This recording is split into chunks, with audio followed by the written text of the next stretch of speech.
Hello students, good evening. कैसे हैं आप सब? नमस्ते, प्रणाम, सत श्री अकाल, जो भी आप लोग हो। तो आप सब कैसे हैं? इस समय तो भारी बारिश हो रही है इधर। आप लोग की तरफ क्या है, आप लोग कमेंट पे बताना। और बारिश के बीच मौसम भी अच्छा है तो पढ़ने में मन भी लगेगा, तो इसलिए पढ़ाई करने में जोरों शोरों से तो पढ़ाई हो सकती है इस समय। तो मैंने आपको कल के सेशन में क्या बताया था कि एमपी शिक्षक प्राथमिक शिक्षक भर्ती जो आई है उसका मैंने आपको सिलेबस बताया था। आज उसी सिलेबस में से मैं एक सब्जेक्ट आपको उठाती हूँ। उसमें से जैसे मैंने हिंदी को उठाया, हिंदी में मेन ग्रामर होती है। हिंदी आपकी 15 नंबर की आने वाली है इसमें। तो इसमें मेन जैसे ग्रामर में है तो संधि, समास, अलंकार, जो भी अपठित गद्यांश है, मतलब मेन ग्रामर है, बाकी तो आप कर ही लोगे। तो मैं आपको आज उसी ग्रामर में से समास के बारे में बताती हूँ। तो समास क्या होता है, पहले समास की परिभाषा क्या होती है। तो जो समास होता है वो शब्दों का मेल होता है। शब्दों के मेल को समास कहते हैं, वर्णों के मेल को नहीं कहते। वर्णों के मेल को संधि कहते हैं। तो इसलिए ये ध्यान रखना, जो शब्दों का मेल होता है, शब्द यानी क्या होता है, व्यंजन, और जो वर्ण यानी वॉवेल यानी कि स्वर यानी क्या होता है, ए, जो इंग्लिश में कह सकते हो AEIOU, और व्यंजन तो फिर होते ही हैं जो भी है, उसके अलावा जो भी बाकी बचते हैं। तो शब्दों के मेल को ही हम समास कहते हैं। जो समास का अर्थ क्या होता है, पहले जैसे किसी भी चीज का आप टॉपिक जानते हो तो टॉपिक में पहले उसका मेन डिटेल में हम उसको समझते हैं कि क्या होता है। क्लियरिफिकेशन तो बहुत जरूरी है ना उसमें। जब आप क्लियर रहोगे तभी तो सब कुछ होगा।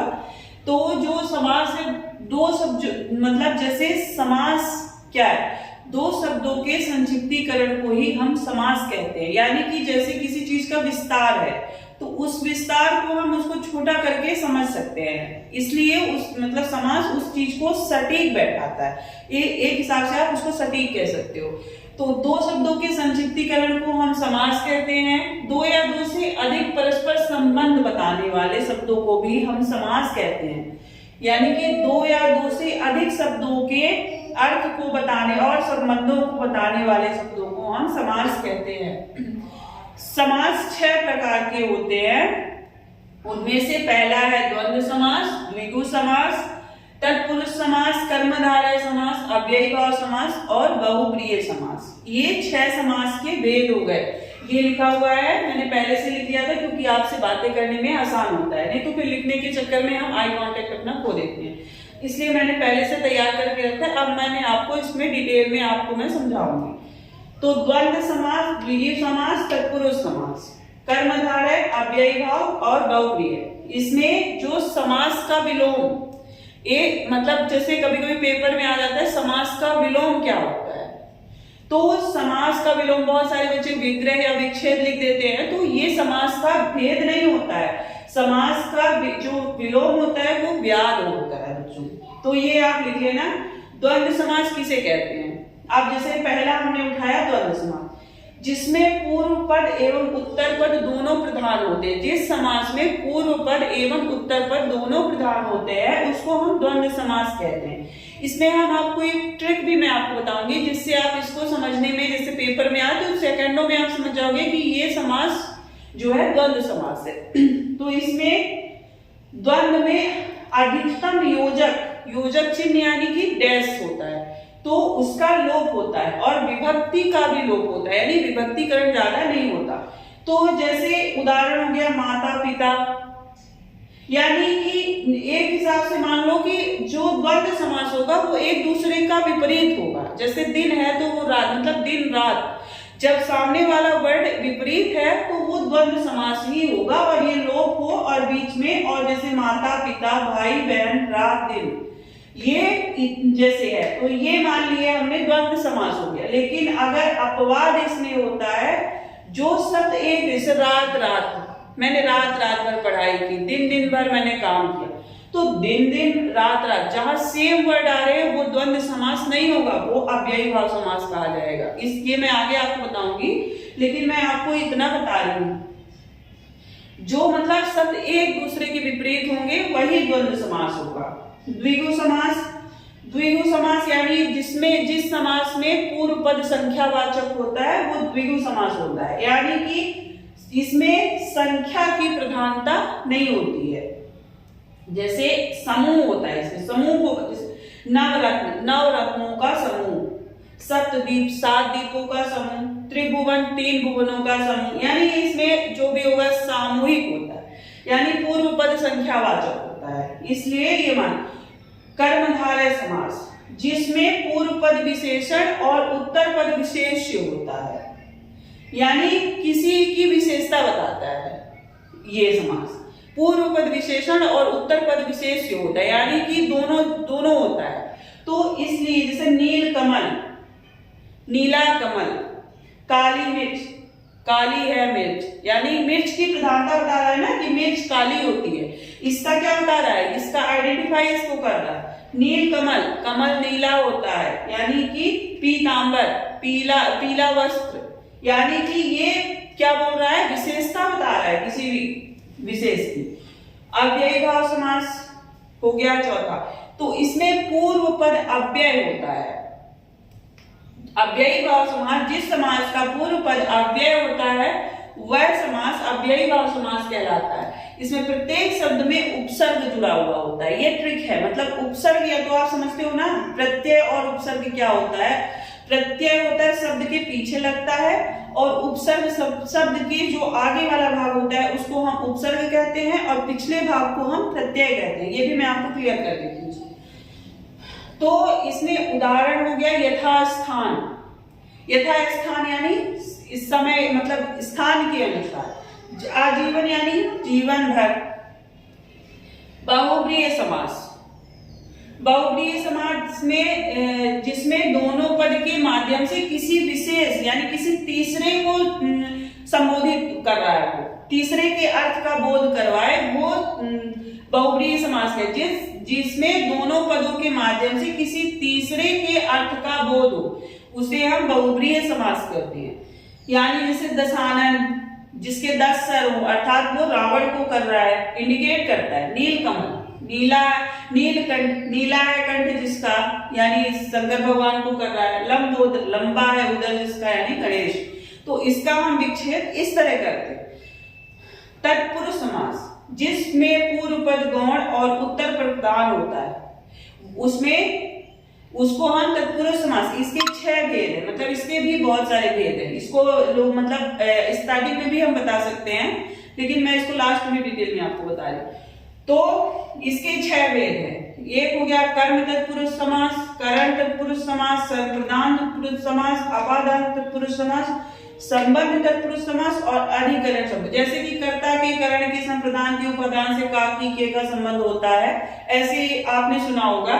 तो इसमें कर्म तत्पुरुष समास जो होता है, इसमें को का लोप होता है, मतलब कोई भी शब्द लिखा है उसमें को का लोप होगा। जैसे मतदाता, मददाता, रथ चालक, मद को चलाने वाला मददाता, रथ को चलाने वाला रथ चालक। मतलब संक्षेप में करण यानी से का लोप होता है। जन्मांतर, जन्म से अंतर, गुण युक्त, गुण से युक्त। संप्रदान में के लिए का लोप होता है। हथकड़ी, हाथ की कड़ी, हाथ के लिए कड़ी भी हो सकती है। सत्याग्रह, सत्य के लिए आग्रह। युद्ध भूमि, युद्ध के लिए भूमि। जहां ऐसे होगा वो संप्रदान तत्पुरुष समास होगा। ये थोड़ा टफ है, तो इसको आप डिटेल में समझना, और जहां पे ना समझ में आए वो आप मेरे को बताना, मैं आपको दोबारा बताऊंगी। अपादान मतलब से का लोप होता है इसमें भी। धनहीन, धन से हीन। क्रियाहीन, क्रिया से हीन। अगर टॉपिक में एक इसमें से कोई भी आता है और उदाहरण ऐसे होते हैं तो आप इन दोनों में से किसी एक को भी डाल सकते हो। अगर दोनों होते हैं तब भी आप डाल दो। संबंध में का की के का लोप होता है। प्रेम सागर, प्रेम के सागर, प्रेम का सागर हो सकता है ना। और भारत रत्न, भारत के रत्न, भारत का रत्न। अधिकरण में और पर का लोप होता है। नीति निपुण, नीति में निपुण। आत्मविश्वास, खुद पर विश्वास। तो ऐसे हो गया। इसको मैं आपको एक बार फिर बताती हूँ। तत्पुरुष समास में 6 होते हैं भेद इसका, और इसमें कर्म में को का लोप होता है, करण तत्पुरुष में से का लोप होता है, संप्रदान में के लिए का लोप होता है, अपादान में का लोप होता है, संबंध में का की के का लोप होता है, अधिकरण में और पर का लोप होता है। तो मैंने आपको आज ये समास बता दिया। हिंदी बच्चों जो है तो हिंदी देखने में बहुत सीधी लगती है कि हिंदी है कुछ, लेकिन हिंदी में अगर आप गए अंदर तो उसमें जो व्याकरण है हिंदी का बहुत टफ है। मैं खुद हिंदी में बहुत कमजोर थी, मैंने बहुत मतलब मैं 10th में जब थी तो मैं हिंदी में बहुत वीक थी। मेरे हिंदी के मार्क्स 49 आए थे, क्योंकि मैं हिंदी को बहुत मतलब किसी भी चीज को इसीलिए कहते हैं कि छोटा नहीं समझना चाहिए। तो इंसान होता है ना, पहले बचपना भी रहता है, तो छोटे रहोगे तो लगता है कि ये तो हम पढ़ ही लेंगे, बाकी में मेरे अच्छे खासे मार्क्स थे लेकिन फिर मैंने मेहनत की। 11वीं में मैं 11th और 12th में जब पहुंची तो मैंने मेहनत किया और फिर मेरे 76 आए थे 12th में हिंदी में, तो बहुत इम्प्रूवमेंट हुई थी। और फिर मैंने हिंदी को और पढ़ा तो आज मेरी हिंदी अच्छी खासी हो गई। नहीं तो पहले मेरी इंग्लिश अच्छी थी, हिंदी मेरी वीक थी। पहले मैं इंग्लिश को ज्यादा इंपॉर्टेंस देती थी। तो मैंने आपको ये बता दिया। अब मैं आपको कल के सेशन में ये जो है तो संधि बताऊंगी। संधि ये समास तो हो ही गया है, संधि बता देंगे, अलंकार बता देंगे, क्योंकि 15 नंबर का है। कुछ अपठित गद्यांश भी आएगा, कुछ ऐसी चीजें आती है जो आपको पता रहता है। मैं जो सेलेक्टिव है वो आपको क्लियर करूंगी। उसके बाद इंग्लिश में आएंगे, क्योंकि 1 महीने का टाइम है सारी से, क्योंकि हिंदी इंग्लिश हम लोग क्लियर कर लेंगे। तो फिर उसके बाद जो है विज्ञान, सामाजिक विज्ञान, पर्यावरण, ये जो है ये थोड़ी लॉन्ग चलेंगे, तो इसलिए हम पहले इनसे शुरुआत की है। तो अगर आपको कहीं पर भी कोई डाउट लगता है, कोई ग्रामर आपको नहीं समझ में आ रहा है, मतलब जैसे मैंने समास बताया, आपको और कुछ चीजें जाननी है मेरे से, तो मैं आपको डिटेल में बताऊंगी। आप मेरे को कमेंट करना, आप मेरा वीडियो देखो, आपको अच्छा लगता है तो आप लाइक करो, शेयर करो, सब्सक्राइब करो, और मेरे को कमेंट में बताओ कि मैं यहाँ पे क्या आपको और एक्स्ट्रा बताऊं। तो ये हो गया। और आप लोग पढ़ाई अच्छे से करो, क्योंकि 1 महीने का टाइम है। मैं आपको बार बार ये कह रही हूँ, क्योंकि मौके जो एक ही बार आते हैं, फिर बार बार वो उस तरह की समय, अगर आपके पास समय है पढ़ने का तो आपको गुडविल अपना समझना चाहिए कि हाँ हमको समय मिला है। बहुत ऐसी सिचुएशन आती है फिर आप नहीं कर पाओगे, बहुत आपके पास ऐसी जिम्मेदारियां खड़ी। अगर आप करने वाले हो, आपके पास चांस है, तो आप इसको लास्ट चांस ही समझो कि हाँ मेरे को अब करना ही है, मेरा ये लास्ट है। ये समझ के मत करो कि अभी तो मेरे पास बहुत टाइम है, मेरी एज भी बहुत है अभी। अगर बिगनर्स भी हो तो आप यही सोच के कोशिश करो कि हाँ मुझे ये चीज करनी है, ये निकालना ही है। तो इसलिए अच्छे से तैयारी करो, अच्छे से पढ़ो। बाकी तो मैं हूं ही आपको गाइड करने के लिए। तो अच्छे से हम मिल के साथ में, मैं आपको अप्रोच कर रही हूँ, अच्छे से मिल के पढ़ेंगे और सफल भी होंगे। तो इसलिए आप लोग अच्छे से अपना ध्यान रखिए, ख्याल रखिए, खाने पीने का ध्यान रखिए, क्योंकि बरसात का टाइम है, इसलिए सेहत का भी ध्यान रखना जरूरी है। तो जब स्वस्थ रहोगे, स्वस्थ शरीर में स्वस्थ मन का वास होता है, तो मन को भी स्वस्थ रखो और शरीर को भी स्वस्थ रखो और पढ़ाई अच्छे से करो। मिलते हैं कल के सेशन में। So good evening, bye, take care.